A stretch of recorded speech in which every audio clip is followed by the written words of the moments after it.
firing them is a good start, but we want to see justice for our family. Tonight on BNC Prime News, the family of George Floyd calls for murder charges to be filed in the investigation of 4 Minneapolis police officers involved following his death. Tonight, the new surveillance video leading up to his final breath. And reactions pouring in from around the nation as protesters clash with police. The latest response from celebrities and grieving communities. And a mission delayed. We'll have the latest on that historic manned space flight in Florida.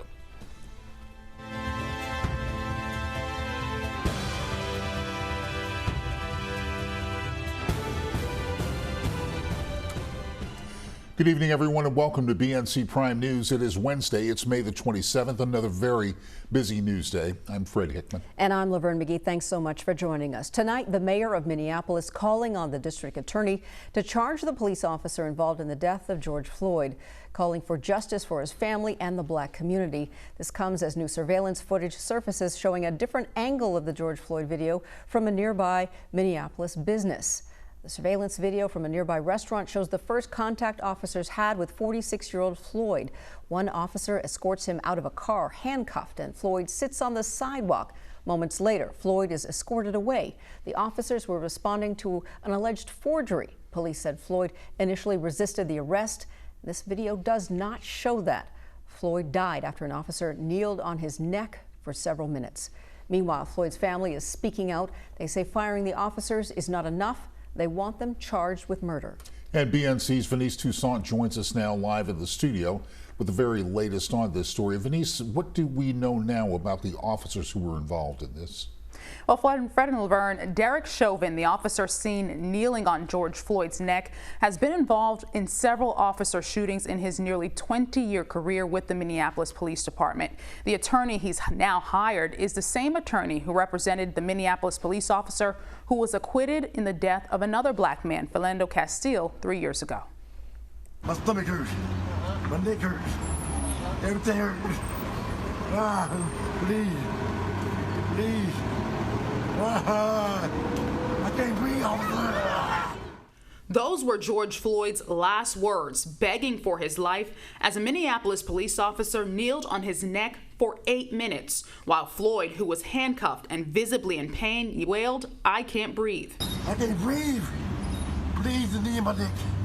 I can't breathe shit. Unfazed and with his hands in his pocket, the officer identified as Derek Chauvin appears to apply even more pressure to Floyd's neck until Floyd goes silent. We need justice for my brother. They need to be convicted of murder. All 4 officers on scene were fired. In an emotional interview, Floyd's family says that is not enough. What I did see was murder, and that's what I want them to be arrested and charged and convicted for. According to the Minneapolis Star-Tribune, Chauvin has been involved in several officer shootings in his 19-year career with the police department. In 2008, he shot and wounded a man during a domestic violence call after he says the man reached for his gun. In 2006, Chauvin was one of 5 officers who responded to a stabbing. One of the other officers shot and killed a man. In 2017, Theo, another officer fired in Floyd's death, was sued for excessive force for punching a man who was handcuffed. That case was settled out of court for $25,000. One Twitter user wrote of Theo, quote, "The Asian American police officer who stood by and helped his white colleague take a knee on George Floyd's neck must be prosecuted as an accessory to murder. Some Asian Americans go about their whole lives enabling white people to hurt minorities. They make me sick. Hashtag George Floyd." That tweet retweeted nearly 3,000 times. No peace, no justice, no peace. Thousands protested in Minneapolis on Tuesday, the protests intensifying overnight. At one point, police throwing tear gas and flashbangs to disperse the crowd. The protesters chanting Floyd's final words. Floyd's death, eerily similar to the death of Eric Garner in New York City in 2014. Video shows Garner put in a lethal chokehold by an officer. His last words were also, "I can't breathe." I can't breathe. I can't breathe. I never would have believed that we would see another I can't breathe case in 2020 after Eric Gardner. LeBron James among the many celebrities joining the outrage, posting this picture of him wearing the I Can't Breathe shirt he wore 6 years ago after Garner's death. And this picture, on one side showing Chauvin kneeling on Floyd's neck, the other showing former 49er Colin Kaepernick kneeling to protest police brutality. LeBron's caption reads, "Do you understand now, or is it still blurred to you? #StayWoke." Al Sharpton posted on Twitter today that he is planning to bring together the families of Eric Garner and Floyd in Minneapolis as a show of solidarity. Fred Laverne. All right, thanks so much, Venice. And the outrage over the death of George Floyd has sparked outrage that is not going away. That's right, and the whole tragic incident, as we just saw, was captured on video. 4 police officers fired. Mr. Floyd's family is calling for arrests and charges against the officers. And joining us now to discuss this weighty topic is Dr. Jeremy Levitt, professor of law at FAMU down in Orlando. Welcome back, Jeremy. I'm glad to be with you tonight. So where are we on this case today, and has the DOJ been called upon to investigate this tragic incident? The DOJ is always going to be slow. Obviously, there's a state investigation. The FBI is looking at a case of racial discrimination here, but the investigation is going to take time. It's going to be slow. Those 4 officers who were fired have a very powerful union behind them, and they have lawyers. So now it's the information gathering phase. It's hard to dispute what we see with our eyes, but we know over time there have been several officer-related shootings and civilians who want to act like officers who have essentially been let off the hook by grand juries and prosecutors. So we'll see what the evidence reveals. And you know what? Here's the other thing. There were nonviolent protests against the killing, which we saw just a few moments ago in Minneapolis and in Chicago, but particularly in Minneapolis. And those protesters were met with tear gas, they were met with rubber bullets, they were met with flashbangs. But then we see other protests for the so-called right-wing folks out there who were protesting who knows what, reopening businesses and all that. What is the difference between these two? Well, listen, if we're going to be honest, we have to have a conversation about white fear of brown people, because what's underwriting all of this is fear, plain and simple. There's not a fear of white men, even in state capitals, carrying their arms openly. And while Michigan law permitted that, and Minnesota law does not permit that, the fact that you can have nonviolent protesters protesting because black people are being killed by police and other persons throughout the country. And then you have protesters who are carrying weapons openly, assault weapons at that, in the state capitol, who are really protesting over a sense of white privilege, that the economy needs to be open because they feel so disadvantaged, while at the same time putting the public health in jeopardy. So you have one side here trying to save human life, and the other one taking action that is actually going to cause human beings to die with the COVID-19, and one doing it violently, meaning the threat of force, and the other doing it non-violently. And the issue here is simply fear.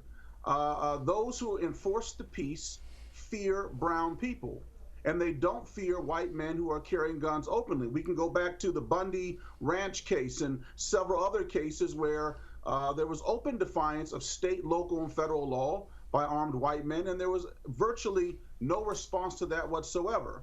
But it seems that one black man handcuffed behind his back with a knee in his neck is a threat, and the officer sitting on him as a symbol of that is more threatening than a pro football player that may take a knee.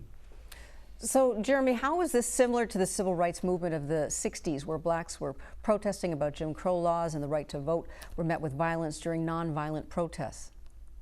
I want to be honest with you. I think in many respects, the kind of force that protesters are met with today is more violent than it was 40 and 50 and 60 years ago, because the laws are different.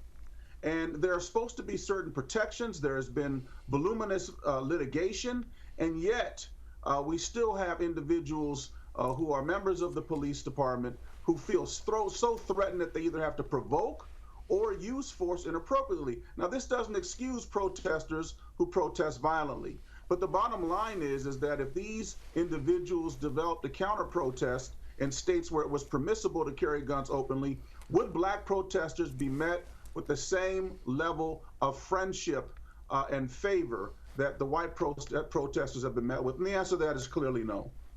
All right. Well, thank you so much, as always, for joining us on this very difficult conversation. We appreciate it. Dr. Jeremy Levitt, professor of international law at FAMU College in Orlando. My pleasure. All right. Have a good night, sir. Well, celebrities and community activists all over the country are speaking out about George Floyd's death. Anita Bennett has more from Los Angeles. Here in Los Angeles, there's shock and sadness over these latest incidents involving African American men, particularly the one in Minneapolis. As protesters take to the streets of Minneapolis following the police killing of George Floyd, here in California, activists are mobilizing. We have a right as black people especially to pause and, you know, really kind of be with our feelings, and we have a right to mourn these losses, and then we have to stand up and fight. Black Lives Matter Los Angeles co-founder Melina Abdullah says she went to sleep Monday night enraged over the viral video of a black Central Park bird watcher being falsely accused of a crime. She woke up Tuesday morning horrified by George Floyd's death. As it ignited my rage, I also was encouraged by our people who attempted to, even at the risk of harm to themselves, to step in and say, stop stealing black life. The Hollywood community is also asking when it will stop. Ice Cube tweeted, "How long will we go for blue on black crime before we strike back?" Meanwhile, Sierra tweeted, "My heart can't take it seeing what's happened to George Floyd. This is eerily similar to the death of Eric Garner. There has to be a stopping point in the process of arresting someone. It's all senseless." How long y'all gotta hold him down? Floyd's death follows the recent police killings of Adrian Medeiros in Houston, Sean Reed in Indianapolis, and Breonna Taylor in Louisville. It seems like these cases are escalating. Would you agree? The numbers don't meet out that it's actually rising, but I think the degree to which police feel enabled and empowered to kill black people with no repercussions has definitely been on the uptick.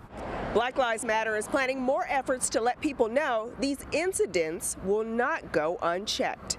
In Los Angeles, I'm Anita Bennett for the Black News Channel. And in Los Angeles, Black Lives Matter activists are planning to travel to Minneapolis to take part in protests and to meet with community activists there. Still ahead, SpaceX's historic first ever manned launch postponed. We'll have the latest from the Space Coast of Florida.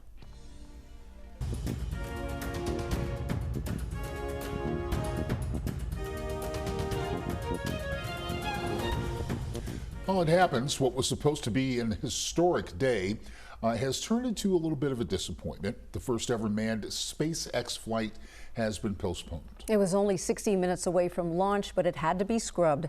Daryl Forges joins us live from Florida's Space Coast. Hi, Daryl.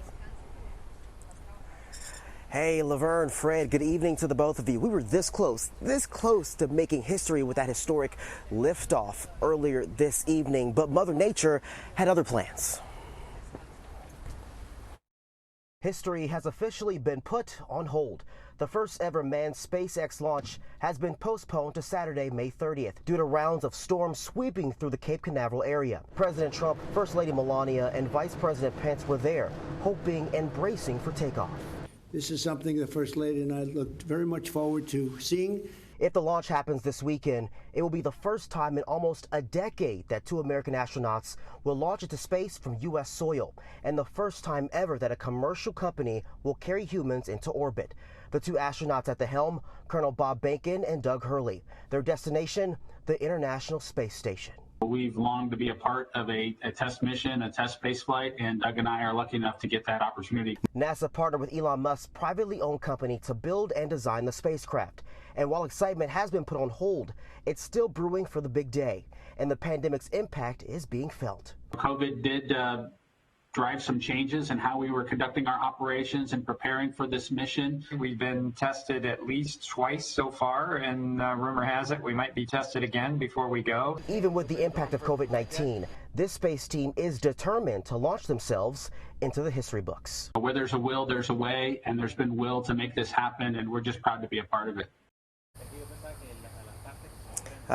So close, but yet so far away, right? The next target time is this Saturday at 3:22, but as of right now, the forecast looks at rain for Saturday. So if that gets postponed, then it'll get moved over to Sunday. Now, President Trump, as I just talked about earlier, was here for the liftoff today, but since it didn't happen, he will then be here on Saturday.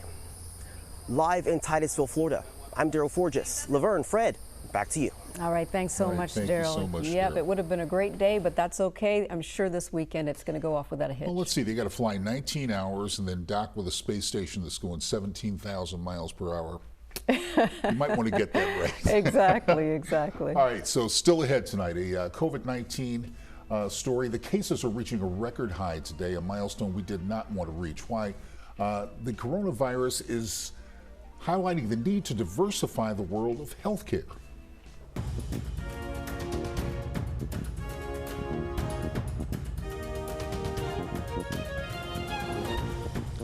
The number of deaths from COVID-19 in the U.S. has topped 100,000. That happened today. Here's a look at the latest numbers from Johns Hopkins University. Worldwide, the virus has infected more than 5.6 million people, killed more than 350,000, with the U.S. having the most confirmed cases and deaths by far. Europe has recorded about 170,000 deaths, while the United States, again, crossed that 100,000 death barrier in less than 4 months' time. The impact of the coronavirus has taken a toll on the global economy and the healthcare system. And the effects of COVID-19 on the health of racial and ethnic minority groups is still emerging, especially in New York. BNC's Ashley Liotis reports. It's well known that the coronavirus has disproportionately affected communities of color in New York and across the United States. Much of this stems from people in those communities holding essential jobs and having pre-existing health conditions. Right now in New York, the disproportionality spills over into the healthcare workforce as well. But how much does a diversified medical industry matter?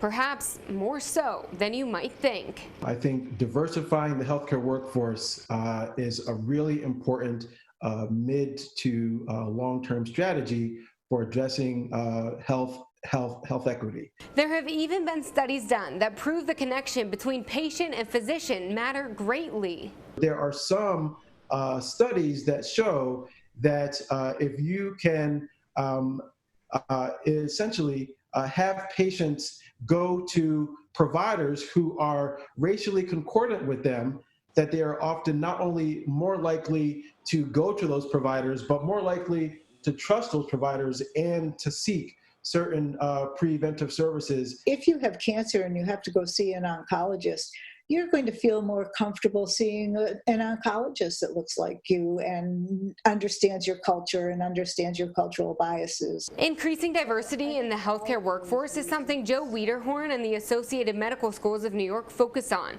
That diversity could have a positive effect when the next pandemic strikes. By having a diverse group of physicians in the workforce, young people get to see role models. They get to see other people who are like, oh, hey, I could do that. You know, if this woman can become a primary care doctor, well, why can't I? We know that diverse graduates of medical school are more likely than other groups to actually go back to diverse communities to practice. And in a time like this, where the light has really been shown on the need for more access to primary care, I think the efforts that organizations like AMSNY that Joe leads, the need for those organizations is going to be even greater going into the future, so that people from these communities can feel like they have providers who look like them that they can actually go to, providers that they can actually trust, providers who will help them to actually get screened for high blood pressure, for diabetes, to help to prevent obesity. All of these primary care sensitive conditions, I think getting on top of those and really reducing the risk of those conditions and preventing those conditions, I think that is how we can ensure that we do not see a repeat of the disproportionate impacts that we have seen from COVID-19. So why isn't the workforce more diversified? Dr. Joe Ravenel has seen it firsthand. I can't tell you how many diverse medical school applicants have told me that throughout their schooling, they were basically discouraged from applying to medical school. They were discouraged from basically following their dream, largely rooted in racism. With the belief of a teacher or some other influential person that essentially them as students of color were not smart enough or not good enough to enter this profession. The more that we can encourage young people and let them know that not only can they do it, but that we expect them to do it, I think that will go a long ways for increasing the number of people who actually apply to medical school to enter the medical profession. All across the country, there are programs like AMSNY that want to help you with funding or even just the application process to get into medical school. Just head to your local medical school for more information, or if you're here in New York, you can go to amsny.org. Reporting in New York City for the Black News Channel, I'm Ashley Leotis. For many people in racial and ethnic minority groups, living conditions may contribute to underlying health conditions and make it difficult to follow steps to prevent getting sick with COVID-19 or to seek treatment if they do get sick. Well, still ahead, Kenya rolls out testing in impoverished neighborhoods in Nairobi. Why some residents are fearful. This is BNC Prime. Stay with us. We'll be right back.